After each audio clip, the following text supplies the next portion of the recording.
of a group called the Beer Farmers, and in order to be part of that group, I was just going to play a little bit of cowbell for you.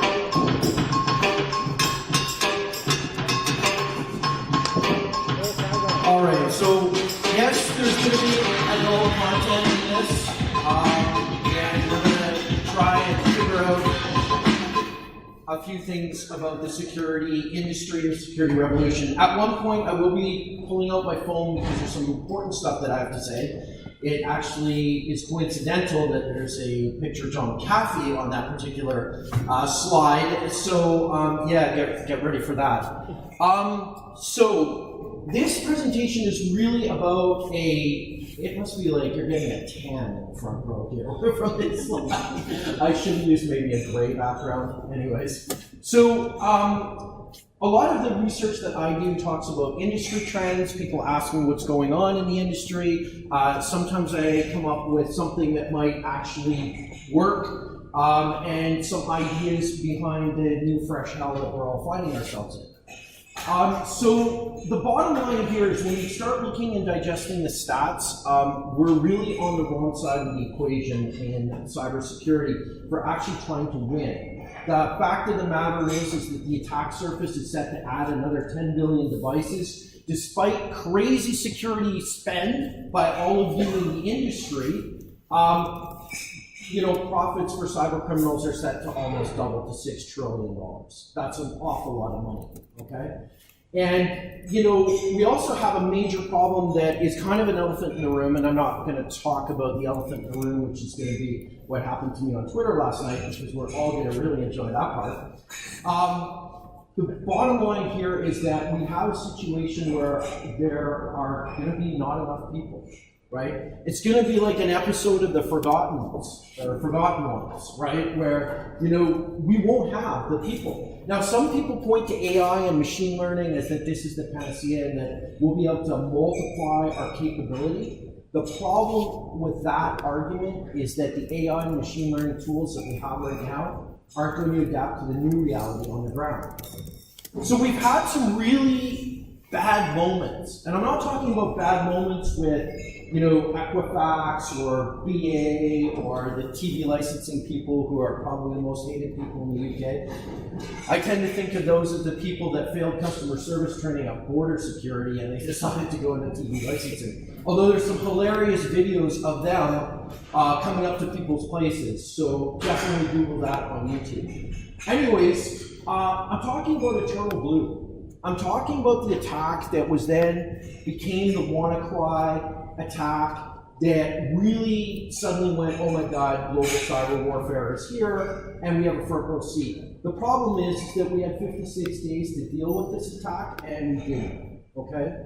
And when you do the analysis, despite the warnings from US CERT, despite the patches available from Microsoft, and despite the advice from Cisco that all you needed to do was block 445 outbound to the internet, and you could actually prevent global cyber warfare from happening to your company. So I went on the record and I said there were a lot of people that maybe shouldn't be in the information security industry, that they should be part of Cirque du Soleil or something like that. Because it seemed like there was a little clown car that drove out, a whole bunch of people got out of it, ran around, did nothing, got back in their car, went home, and exposed the entire national health system of the UK to what can only be described as a complete meltdown. What was lost in that entire discussion was the chronic underfunding of healthcare IT security. Anyone working in the healthcare IT security industry? Right? Okay, so it goes like this. We can open an iClinic, or we can patch all of our boxes. Which one are we going to do today? Right? The iClinic, for political reasons, is great because you get to cut ribbons and you get to have handshakes and stuff like that. Nobody is going to shake your hand, except maybe during your exit interview if you were the guy working for Equifax that was thrown under the bus in front of the US Congress, right? So this was not good. And what was particularly not good about it was when the shit hit the fan and the entire IT security industry, vendors included, started to throw each other under the bus, okay?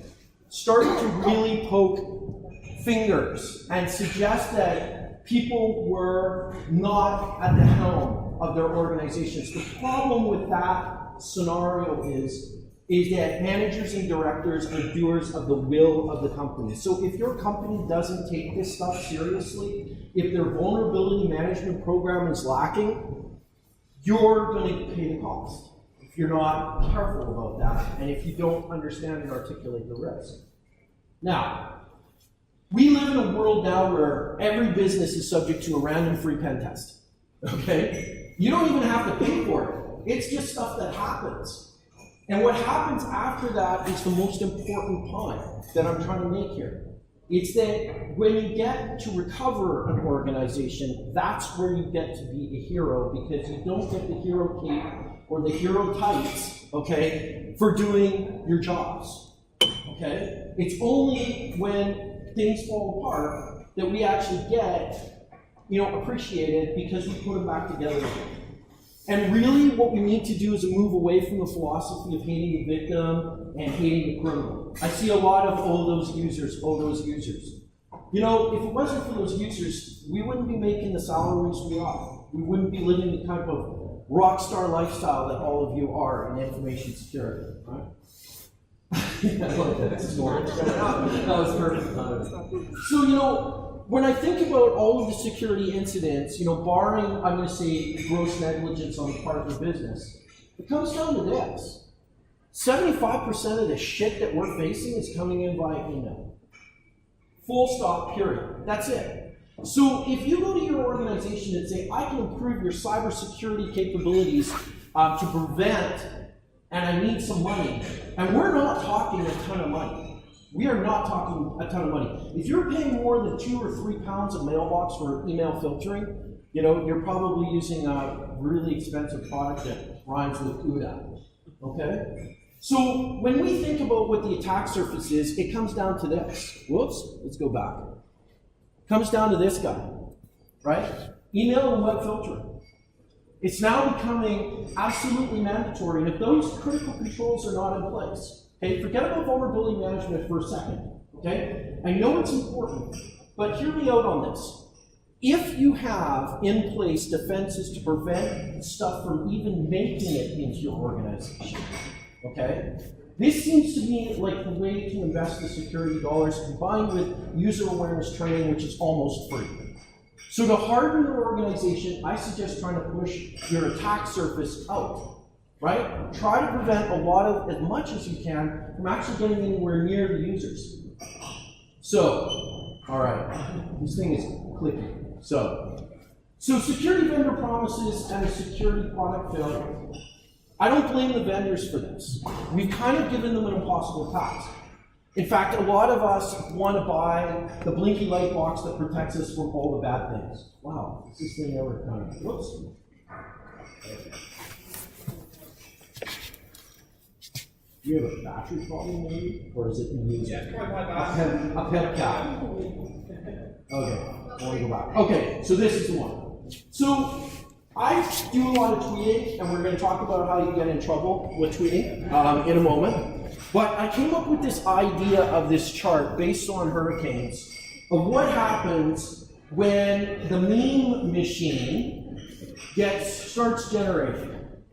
And what this is really about is about how our information security community piles on, and that's not necessarily a bad thing under the right circumstances, okay? But what we're really talking about is the state of denial that organizations have about their security and their security posture.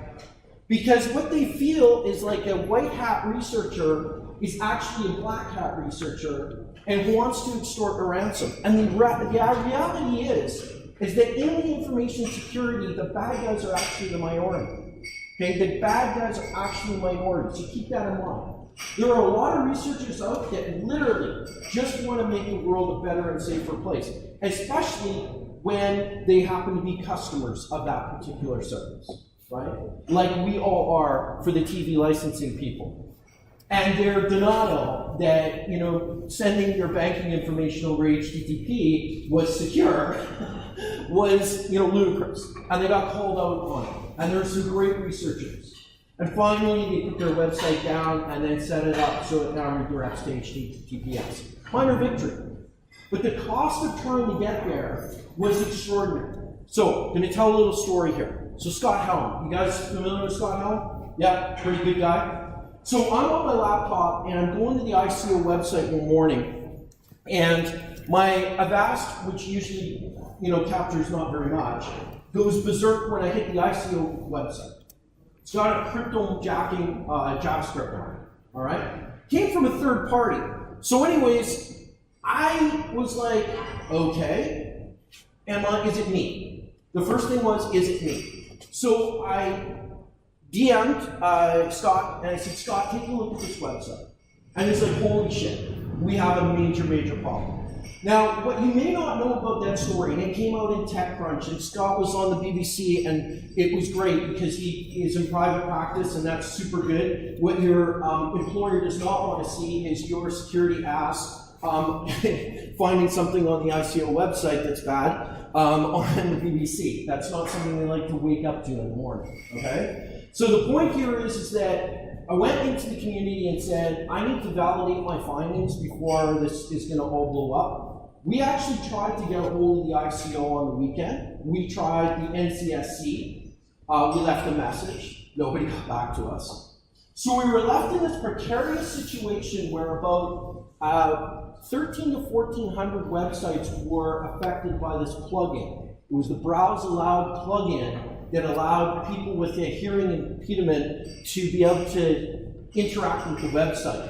It was compromised. This crypto miner was uploaded, which meant that anyone without AV protection may get infected and mine crypto mining stuff for the bad guys, otherwise known as CoinHub.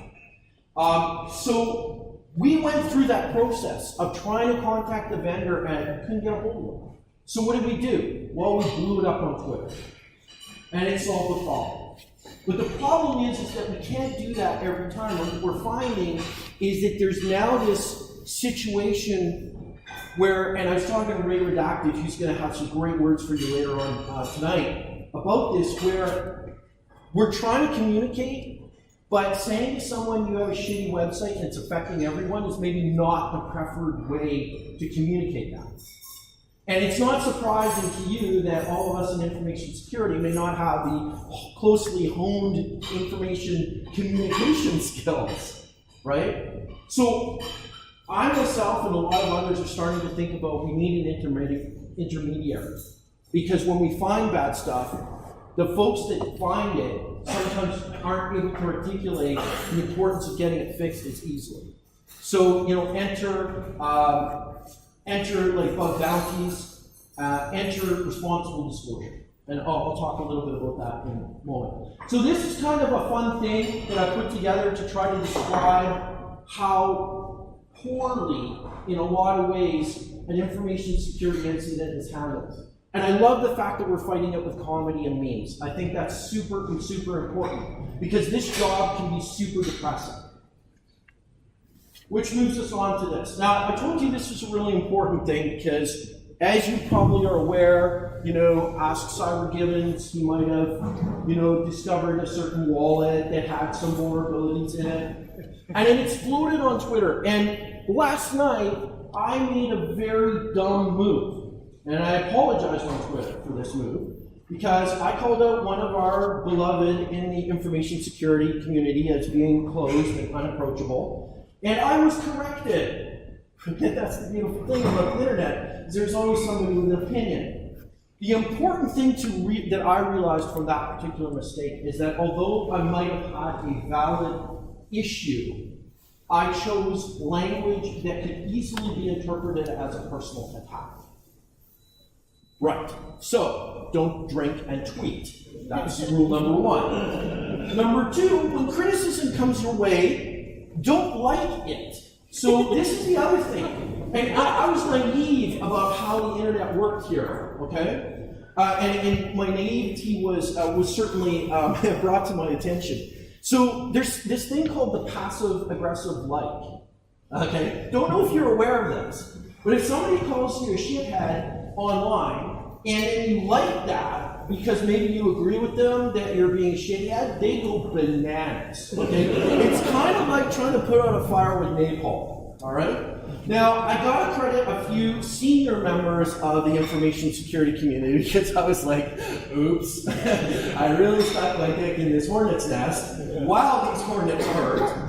And I was getting a lot of exciting feedback upon what I said. And I tried to kind of clarify that point. Don't ever clarify your point. Because basically, once you shit the bed, that's it. Okay? That's it, right? So these are some of the things that I learned. Now, what came out of this was so important, okay? Women in InfoSec have a threat model that is way different from being a 49-year-old white guy that is ex-military and ex-law enforcement guy, okay? In fact, when I talked with some of our senior members of the security community and the aftermath of my ridiculous tweet, I was advised at how hostile an environment it is for women in InfoSec online. And I was actually shocked. I know it sounds naive, but I was actually shocked. And I thought to myself that if the one good thing that can come out of all of this kind of horrific bullshit is to maybe elevate our levels of debate and crush those individuals which go way over the line. And I'm talking like rapey, shooty, stabby stuff. Okay? Because that's just not cool in any community. That's something maybe I would expect from the NRA or something, but anyways. So that's my moment of internet hubris. The other takeaway I want to say is you're all going to fuck up at some point. Okay? The most important thing is to channel your inner Canadian. If you don't have to do it, please follow me on Twitter. I can help you with it. And apologize. Okay? Don't just sit there and like stick to your guns. Realize that when people with way more followers than you get up in your business, that it's maybe time to change your attitude about things. So we can all learn from this. Now this is a for real picture of John McAfee. Okay. And I was just going to say, I wanted to point out that he's perhaps not the greatest spokesman on the planet for cybersecurity, but he did, according to him, invent it. So we'll just move on from there. Oops. Wow. Okay. This thing is like that. Wow. Oh, okay. I want to talk about the cloud.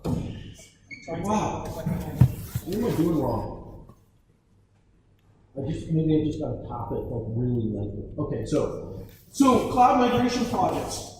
Because your senior executives read something on a plane about how cool the cloud is, you're all going to be doing it, or you're in the process of doing it. It's a problem, okay? Because all of the skill set of most IT departments, okay, and all of the management of most IT departments is maybe a little bit more familiar with on-premise than they are with this new fancy-dancy thing called Azure or whatever new jelly bean technology AWS is choosing to roll out. So we get into the situation where we have denial that we can't move our business to the cloud, anger in the cloud, can't do what we need, bargaining, maybe we can do it next year, and finally depression, all our competitors have cloud projects, so eventually we're going to all move to the cloud.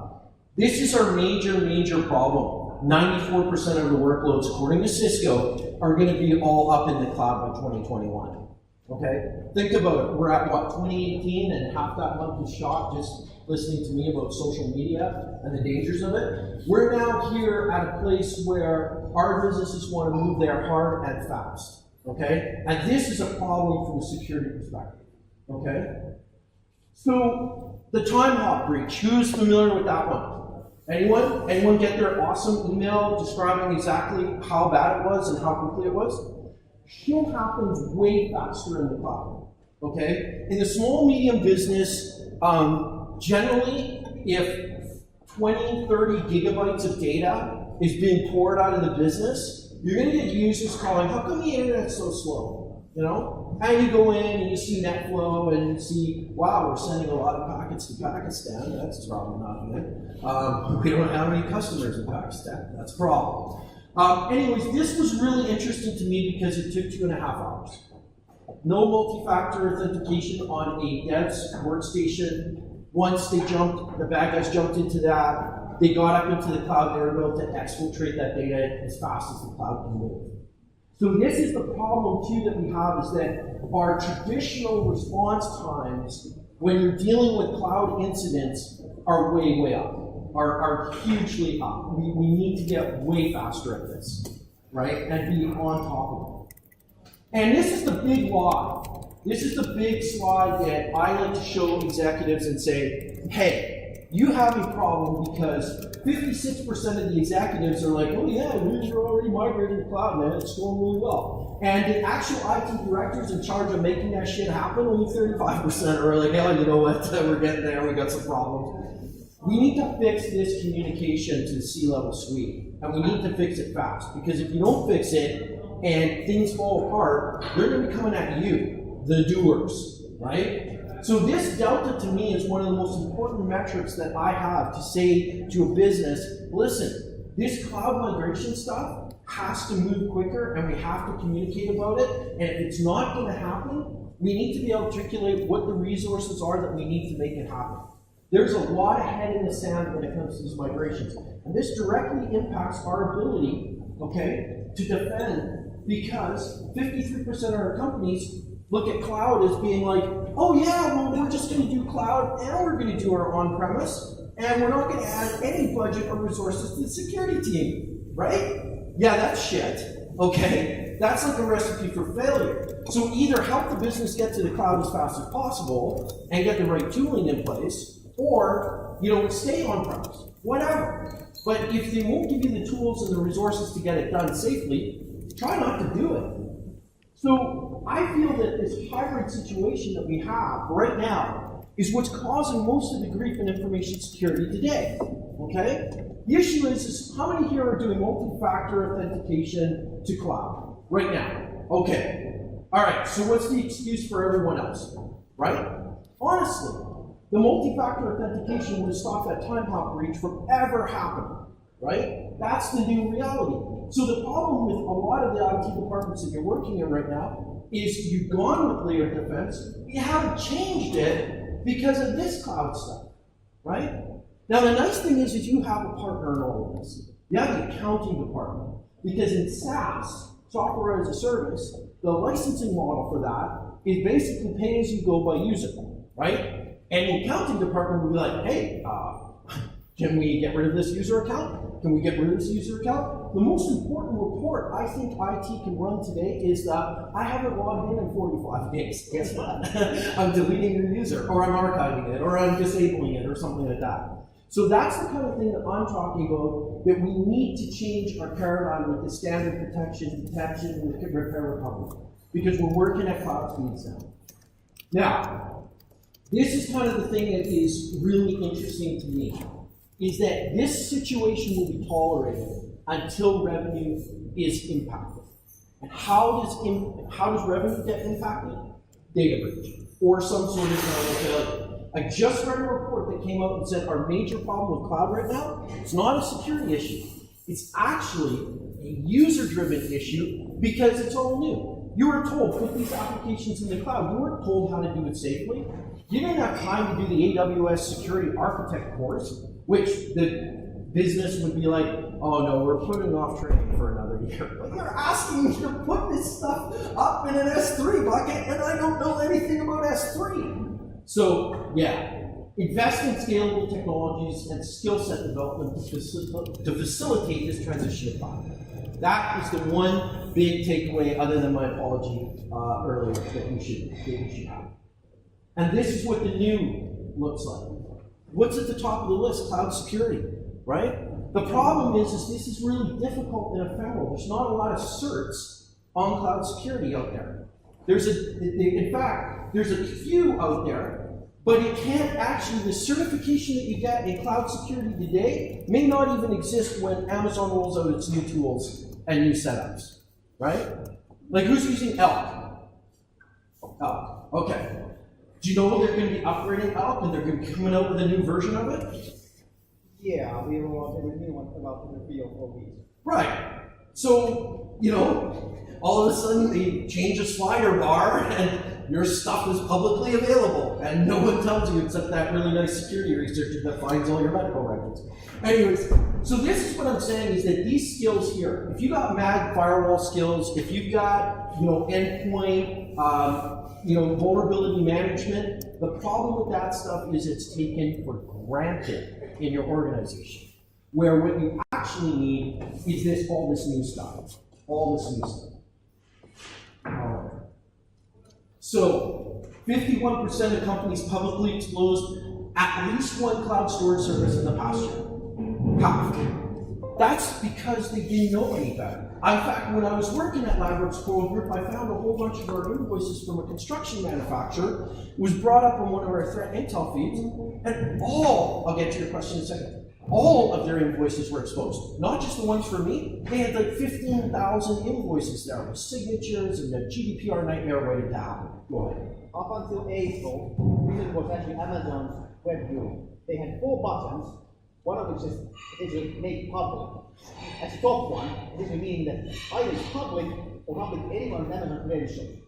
Yeah. So essentially, in order to make your internet be able to see your products, see your data, with one of those buttons, and also the world has seen. The fact is that the UI can fix things, but it was broken for nearly 10 fucking years. Yeah, and that's not helpful at all. You know, I completely agree with you.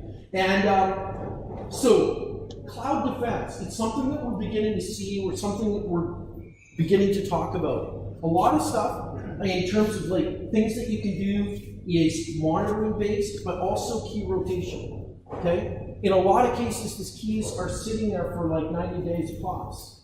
And as a result of that, those keys are the keys to the castle, literally the keys to your castle.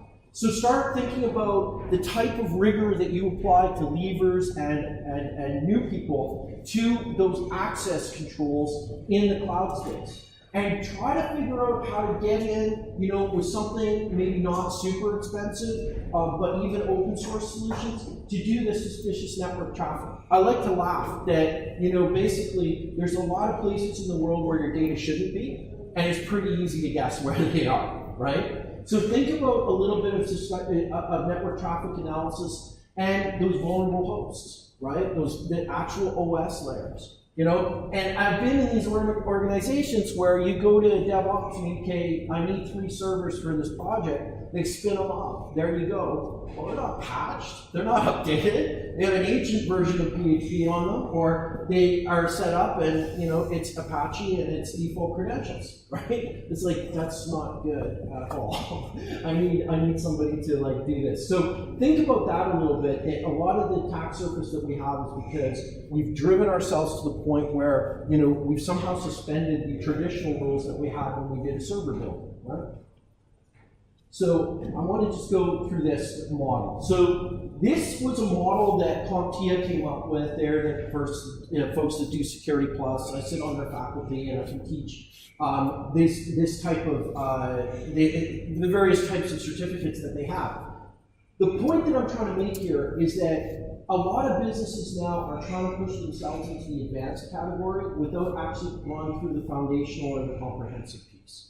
Okay? So this is where, you know, the SIM project isn't really going to bring a lot of value to your organization, you know, unless there's a vulnerability management program, you know, that is kind of step 1. So think about that a little bit in these maturity models. As part of like ISO 27001, you have to do an analysis of what you have and kind of where you're at, and look for improvements in that. So see, I press it one. Okay. So I like to take a 3-step approach when I'm dealing with management within an organization and really talk about where we are, right? What is the must-haves? Where we want to take this in terms of the project or the end state, and then finally get to the how are we going to manage it piece. The problem in a lot of enterprise organizations is this might be 3 totally separate departments, and you need to be completely in touch with them. And if you are in this situation and you don't have a strong project manager, you may be doomed. It may be all over before we even start. So there's something to keep in mind about using this kind of iterative model to kind of say, okay, you know, before we even start this, what do we have? You know, what are we trying to accomplish? Finally, this is the one slide that I keep in all my presentations because if you lose data today, it's really not good for your career. Don't lose data. Backups, backups, backups, and more backups. Super, super important. Especially in the era of when you find out on Twitter that there's been a bad patch for an Exchange box, Or any of you that have tried to apply a SQL patch and found that it gets to 60% and then stays there forever. This box will never live again on this planet. That's one of the things where I've found in a lot of organizations that are really excited about the SaaS cloud, they haven't even thought about disaster recovery or backup continuity if that app goes down.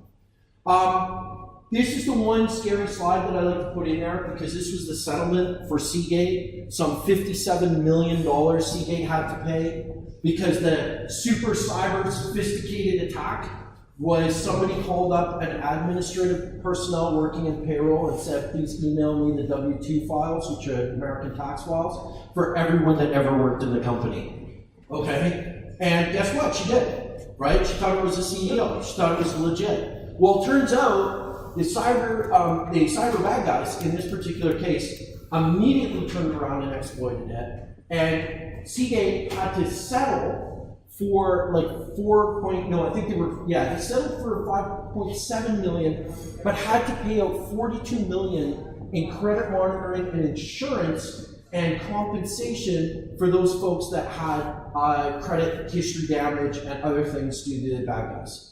So I call this like the $57 million phishing email or $55.7 million phishing email. To educate that this could happen to you guys tomorrow, right? So this is the one thing that I really like to talk about is engaging your users in preventing a disaster, because no technology in the world can stand up to those gifted social engineers. Here's the other thing that I want to talk about. A lot of your executives have really important data on unmanaged assets, okay? Macs in particular. Who's doing Mac endpoint management? Okay, one guy. How many of you in your organizations do you know of, including your own notebook that you put on the corporate network but really shouldn't, have Macs in your workplace? Yeah. So this is a problem that we have because some of the most sensitive data is on those special Snowflake machines. Okay? So again, keep that in mind when you're looking at it. Oh, whoa. Okay, there we go. I got like 5 more minutes. Okay, sure. So this is the other thing, and this is I really wanted to talk about this guy too. This is where two-factor authentication becomes super important in an organization. When somebody's leaving the organizations and they know all your passwords, and they have a copy of all your passwords. And if they're real douchebags, they actually start torturing your organization and breaking stuff, and then taunting you online about why you can't get your systems together. This is exactly what happened in this particular piece. This guy went away to prison for a very long time, which is good news for all of us. Okay, so, okay. I'm gonna end it there because I can't even use this thing. This is like the worst thing ever. Right. Just a few tips that you can take away really quick. You can get great training, anti-spam solutions, Nessus, of course, Zap and Nmap, all useful for doing your own assessments internally. Blacklist monitoring to see if you're spewing spam into the internet and all that kind of stuff. And free from Alien Vault, of course, reputation monitoring for your outbound IP addresses. Very, very helpful to find out if you're busy attacking other people. And have I been pawned? So that's it. I'm Fat Hobbit, and I love all you people, and best of luck.